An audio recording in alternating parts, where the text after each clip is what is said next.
Hello friends, welcome to tech facts in Telugu YouTube channel. నేను మీ Rafeem.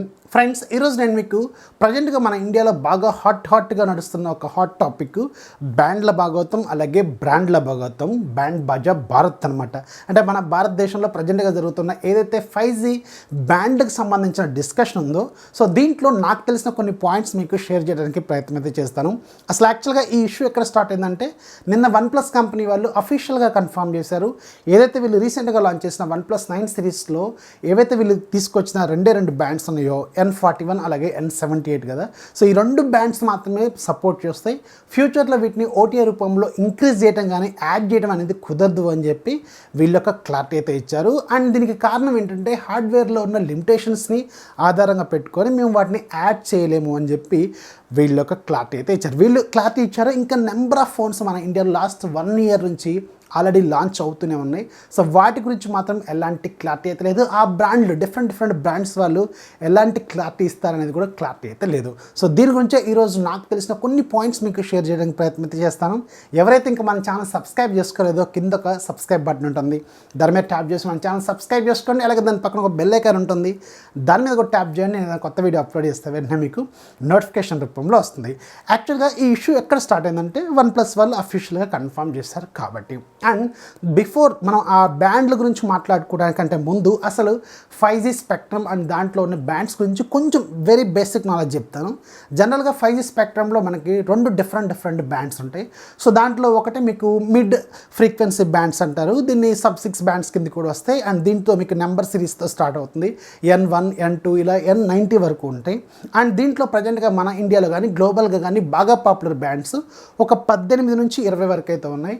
And ఈ 18 నుంచి 20 బ్యాండ్స్లో మన ఇండియాలో ప్రజెంట్గా కొన్ని ఫోన్స్ ఏవైతే బాగా చలామణిలో ఉన్నాయో, బాగా పాపులర్ మొబైల్స్ ఉన్నాయో, ఆ 18లో కూడా 1, 2 లేదంటే కొన్ని ఫోన్స్లో మాత్రం ఒక 10 వరకు ఇలాంటివి అయితే ఉన్నాయి. ఇక్కడ మీకు స్క్రీన్ మీద కనిపిస్తున్నాయి కదా, కౌంటర్ పాయింట్ వాళ్ళు క్లియర్గా తీసుకొచ్చిన ఏదైతే రీసెంట్గా మన ఇండియాలో లాంచ్ అయిన ఫోన్స్ ఉన్నాయో వాటిలో ఉన్న డిఫరెంట్ బ్యాండ్స్, దాదాపు 18 పాపులర్ బ్యాండ్స్లో ఏ ఫోను ఏ బ్యాండ్ సపోర్ట్ చేస్తుంది అనేది వీళ్ళకి క్లియర్గా రాశారు.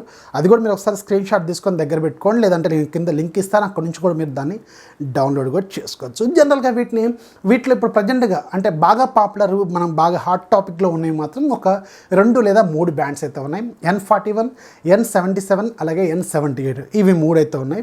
అండ్ OnePlus ఏదైతే ఇష్యూ అసలు రేజ్ అయింది ఎక్కడంటే, OnePlus వాళ్ళు తీసుకొచ్చిన OnePlus 9 సిరీస్, ఆ OnePlus 9 సిరీస్లో ఉన్న 2 బ్యాండ్స్ ఏంటంటే N41 అలాగే N78 ఈ 2 బ్యాండ్స్ అయితే వాళ్ళు ఆ ఫోన్స్లో తీసుకొచ్చారు. అండ్ మిగతా బ్రాండ్స్ ఏవైతే రీసెంట్గా లాంచ్ అయిన 5G ఫోన్స్ ఉన్నాయో వాటిలో ఆల్రెడీ ఇక్కడ మీకు కనిపిస్తున్నాయి కదా, దీని ప్రకారం ఈ బ్యాండ్స్ అయితే ఉంటాయి. అండ్ రెండోది మనకి మిల్లీమీటర్ వేవ్ లేదంటే MM వేవ్ లేదంటే హై ఫ్రీక్వెన్సీ బ్యాండ్స్ అంటారు. దీంట్లో మ్యాక్సిమం ఫ్రీక్వెన్సీస్ మీకు 27 GHz వరకు ఉంటుంది. ఇక్కడ మనకి ఏదైతే N సిరీస్లో ఉన్నాయో వాటిలో మాత్రం మీకు 3500 అలా మీకు కొన్ని డిఫరెంట్ బ్యాండ్స్ అయితే ఉంటాయి అనమాట. అండ్ ఏదైతే ఇప్పుడు మనకి ఈ బ్యాండ్స్ ఉన్నాయి కదా, వీటిలో మనకి బ్యాండ్ నెంబర్స్ ఏంటంటే N256, 257, 260 ఇలాంటి వరకు ఒక 5-6 బ్యాండ్స్ అయితే ఉంటాయి. అవి మీకు ఇక్కడ స్క్రీన్ మీద కనిపిస్తున్నాయి కదా, అవే మనకి MM wave high frequency bands. And ఇవి గ్లోబల్గా ఉన్న కంట్రీస్లో ఓన్లీ US ఇలాంటి పెద్ద ఏవైతే పాపులర్ కంట్రీస్ ఉన్నాయో వాటిలో మాత్రమే ఈ హై ఫ్రీక్వెన్సీ బ్యాండ్స్ అనేవి ఉన్నాయి. మిగతా గ్లోబల్గా నెంబర్ ఆఫ్ కంట్రీస్లో ఏదైతే ఇప్పుడు 5G ఇంప్లిమెంటేషన్ జరిగిందో వాటిలో మనకి N సిరీస్లో ఏవైతే sub-6 అంటాం కదా, సో దాంట్లో ఉన్న బ్యాండ్స్ మాత్రమే సపోర్ట్ చేస్తాయి. అవి మిడ్ ఫ్రీక్వెన్సీ బ్యాండ్స్ కింద మనం కన్సిడర్ అయితే చేసుకోవాలన్నమాట. సో ఇవి బ్యాండ్స్.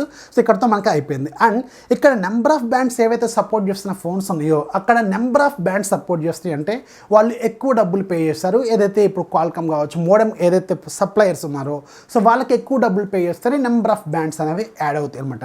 అంటే ఇక్కడ మనం అర్థం చేసుకోవాల్సిన పాయింట్ ఏంటంటే, తక్కువ నెంబర్ ఆఫ్ బ్యాండ్స్ ఉన్నాయంటే వీళ్ళు తక్కువ డబ్బులు పే చేస్తారు ఆ బ్యాండ్స్ పర్మిషన్ కోసం. జస్ట్ లైక్ మీకు మీ ఫోన్లో Google wide one L1 support ఉంటుంది కదా, ఈ Google wide one L1 support ఎందుకంటే మీరు నెట్ఫ్లిక్స్, అమెజాన్ ప్రైమ్ అలాగే హాట్స్టార్ ఇలాంటి వాటిలో మీరు ఫుల్ హెచ్డీలో మూవీస్ చూసుకోవాలంటే అది గూగుల్ దగ్గర నుంచి ఒక పర్మిషన్ తీసుకుంటాం కదా, దాన్ని Google wide one L1 support అంటాం. అలాగే ఏదైతే మీరు ఆ కంపెనీస్ OEMs అంటాం కదా, ఆ కంపెనీస్కి ఏదైతే వీళ్ళు తీసుకుంటున్నారో హార్డ్వేరు వాళ్ళకి డబ్బులు పే చేస్తేనే ఆ పర్మిషన్స్ అనేవి ఎనబుల్ అయితే అవుతాయి అనమాట. అంటే వీళ్ళు తీసుకున్న మోడెమ్స్ మన ఇండియాలో ప్రజలకు 2-3 బ్యాండ్స్ సపోర్ట్ చేసే ఫోన్స్ ఉన్నాయి కదా, అంటే వీళ్ళు తక్కువ డబ్బులు పే చేసి నెంబర్ ఆఫ్ బ్యాండ్స్ అనేవి తగ్గించుకొని వీళ్ళు ఈ ఫోన్స్ని మన ఇండియాలో తీసుకొచ్చారు. అంటే వీళ్ళు అల్టిమేట్గా ఫోన్ మ్యానుఫ్యాక్చరింగ్ కాస్ట్ తగ్గించుకోవడం కోసం వీళ్ళు తక్కువ బ్యాండ్స్ మాత్రమే తీసుకొచ్చారు. అండ్ ఎందుకు ఈ N77 అలాగే N78 ఈ రెండు బ్యాండ్స్ ఎక్కువగా అన్ని ఫోన్స్లో మనకు కనిపిస్తున్నాయి అంటే, సో ఫ్యూచర్లో మన ఇండియాలో రాబోతున్న 5G కూడా ఈ రెండు బ్యాండ్స్ మధ్యలోనే ఉండొచ్చు అనేది ఒక ఊహాగానం అనమాట. అంటే జస్ట్ మీకు 3500 నుంచి 3600 మెగాహెర్ట్జ్ వరకు ఉన్న ఫ్రీక్వెన్సీస్ మాత్రమే మన ఇండియాలో ప్రజెంట్గా ఇంప్లిమెంట్ చేస్తారు అనేది ఒక ఊహాగానం. సో ఆ రెండు ఫ్రీక్వెన్సీస్ సపోర్ట్ చేసే బ్యాండ్స్ ఏంటంటే N77 అలాగే N78. సో ఈ రెండు ఉన్నాయి కాబట్టి మోస్ట్ ఆఫ్ ది ఫోన్స్ మీకు మన ఇండియాలో లాంచ్ అవుతున్న వాటిలో ఇవి రెండు బ్యాండ్స్ మాత్రమే ఉన్నాయి అనమాట. సో అల్టిమేట్గా మీకు ఒక క్లారిటీ వచ్చింది కదా, ఎందుకు ఇన్ని నెంబర్ ఆఫ్ బ్యాండ్స్ మన ఇండియాలో లాంచ్ అవుతున్న ఫోన్స్లో లేవంటే అల్టిమేట్గా కారణం ఇదే. ఎందుకంటే మన ఇండియాలో తీసుకురాబోతున్న 5G ఏదైతే ఇంప్లిమెంట్ చేయబోతున్నారో, సో దీంట్లో ప్రజెంట్గా మీకు ఓన్లీ 3500 నుంచి 3600 మెగాహెర్ట్జ్ వరకు ఫ్రీక్వెన్సీస్ మాత్రమే సపోర్ట్ చేస్తాయి అనేది ఈ కంపెనీల దగ్గర ఆల్రెడీ ఒక అవగాహన అయితే ఉంది కాబట్టి వాళ్ళు ఆ రెండు బ్యాండ్స్ సపోర్ట్ చేస్తున్న ఫోన్స్ మాత్రమే తీసుకొస్తున్నారనమాట. సో అదే కారణమని మనం అనుకోవాలి. మీ ఫ్యూచర్లో రాబోతున్న ఫోన్స్లో ఇంకా మన ఫ్యూచర్లో మన ఇండియాలో ఇంకా నెంబర్ ఆఫ్ ఫ్రీక్వెన్సీస్ యాడ్ చేసి నెంబర్ ఆఫ్ బ్యాండ్స్ యాడ్ చేస్తాయి. ఈలోపు ఏవైతే ఇప్పుడు వీళ్ళు లాంచ్ చేసి బాగా డిస్కషన్లో ఉన్న ఫోన్స్ అయితే ఏవైతే ఉన్నాయో అవి ముసలి అయిపోతాయి, చచ్చిపోతాయి కూడా. అప్పటికి వేరే ఫోన్స్ కూడా వస్తాయి అండ్ అప్పుడు మీకు నెంబర్ ఆఫ్ బ్యాండ్స్ కూడా సపోర్ట్ చేసే అవకాశం అయితే ఉంటుందన్నమాట. సో ఇది యాక్చువల్గా స్టోరీ బిహైండ్ ద ఈ బ్యాండ్స్. రెండు బ్యాండ్స్ ఉండటానికి కారణం ఏంటి అంటే, అండ్ ఇప్పుడు మనకి మన ఇండియాలో తీసుకురాబోతున్న ఏవైతే ఈ ఫ్రీక్వెన్సీస్ ఉన్నాయో ఈ బ్యాండ్స్కి ఉన్న సంబంధం ఏంటంటే, ప్రజెంట్గా మన ఇండియాలో 5Gని ఫుల్ లెంత్గా ఇంప్లిమెంట్ చేయడానికి మన దగ్గర టైము లేదు. అది కాకుండా ప్రజెంట్గా ఉన్న సిచ్యువేషన్లో మనకి ఇంత ఈజీగా అయితే పాసిబుల్ అయితే కాదనమాట. సో దానికోసం మేబీ మన Indian government and different telecom networks ఏవైతే ఉన్నాయో వీళ్ళు తీసుకునే ఒక స్టెప్ ఏదైతే ఉంటుందో ఆ స్టెప్ మేబీ మనకి DSS అయి ఉండే అవకాశం అయితే ఉంటుందని తెలుస్తుంది. ఈ DSS అంటే ఏంటంటే డైనమిక్ స్పెక్ట్రమ్ షేరింగ్ అనేది ఒక కొత్త కాన్సెప్ట్ అనమాట. అండ్ రీసెంట్గా మీకు ఎయిర్టెల్ వాళ్ళు అలాగే 5Gని టెస్ట్ చేస్తారు కదా ఎయిర్టెల్ వాళ్ళు, సో వాళ్ళు చేసింది కూడా ఈ డైనమిక్ స్పెక్ట్రమ్ షేరింగ్నే చేస్తారు. అండ్ ఒప్పో వాళ్ళు కూడా రీసెంట్గా 5G టెస్టింగ్ మన ఇండియాలో చేస్తున్నారు. అది కూడా హైదరాబాద్లోనే చేస్తారని చెప్పి అప్పట్లో మనకి న్యూస్ కూడా వచ్చింది కదా. సో వాళ్ళు చేసింది కూడా డైనమిక్ స్పెక్ట్రమ్ షేరింగ్ అనే మెథడ్ని యూజ్ చేసే వీళ్ళు ఈ 5G స్పెక్ట్రమ్ని టెస్ట్ చేశారు. ఎలా చేశారు అంటే, ఏదైతే ఎగ్జిస్టింగ్ ఉన్న 4G ఇన్ఫ్రాస్ట్రక్చర్ ఉంటుందో అంటే 4Gకి సంబంధించిన ఎక్విప్మెంట్ ఏదైతే ఉంటుందో దాన్నే వీళ్ళు ఆ స్పెక్ట్రమ్ని యూజ్ చేసుకొని 5G సిగ్నల్స్ని దీన్ని రిసీవ్ చేసుకునేలాగా చేస్తారన్నమాట. అంటే సేమ్ హార్డ్వేర్ యూజ్ చేసుకొని వీళ్ళు 5G సిగ్నల్స్కి రిసీవ్ చేసుకునేలాగా చేస్తారు. అది కూడా ఇప్పుడు ఏదైతే ఇప్పుడు మనం మాట్లాడుకుంటున్న N77, N41, N78 ఇలాంటి ఫ్రీక్వెన్సీస్ ఉన్నాయో వీటిని మాత్రమే వీళ్ళు రిసీవ్ చేసుకునేలాగా ఈ 4G ఇన్ఫ్రాస్ట్రక్చర్ని యూజ్ చేసుకొని వీళ్ళు మోడిఫై చేసి తీసుకొచ్చారు. సో మరి ఇది ఎలా పాసిబుల్ అవుద్దంటే, ఏదైతే 4Gలో ఉన్న స్పెక్ట్రమ్ ఫ్రీక్వెన్సీ ఉంటుందో ఆ బ్యాండ్ ఫ్రీక్వెన్సీ ఉంటుందో అదే ఫ్రీక్వెన్సీ 5Gలో కూడా సేమ్ ఫ్రీక్వెన్సీ ఉన్నప్పుడు మాత్రమే ఈ డైనమిక్ స్పెక్ట్రమ్ షేరింగ్ అనేది పాసిబుల్ అవుతుంది. అంటే ఫర్ ఎగ్జాంపుల్ 3500 అనేది 4Gలో కూడా ఉండాలి, అలాగే 3500 మెగాహెర్ట్జ్ అనేది 5Gలో కూడా ఉండాలి. ఇవి రెండు పాసిబుల్ అయినప్పుడే మీకు ఆ డైనమిక్ స్పెక్ట్రమ్ స్విచ్చింగ్ అనేది పాసిబుల్ అవుతుంది. అండ్ మీకు 5G స్పీడ్స్ అనేవి మీరు 4G ఇన్ఫ్రాస్ట్రక్చర్ని యూజ్ చేసుకొని మీరు గెయిన్ చేయొచ్చు అనమాట. సో ఇదే వీళ్ళు చేసింది ఎయిర్టెల్ వాళ్ళు అలాగే ఒప్పో వాళ్ళు.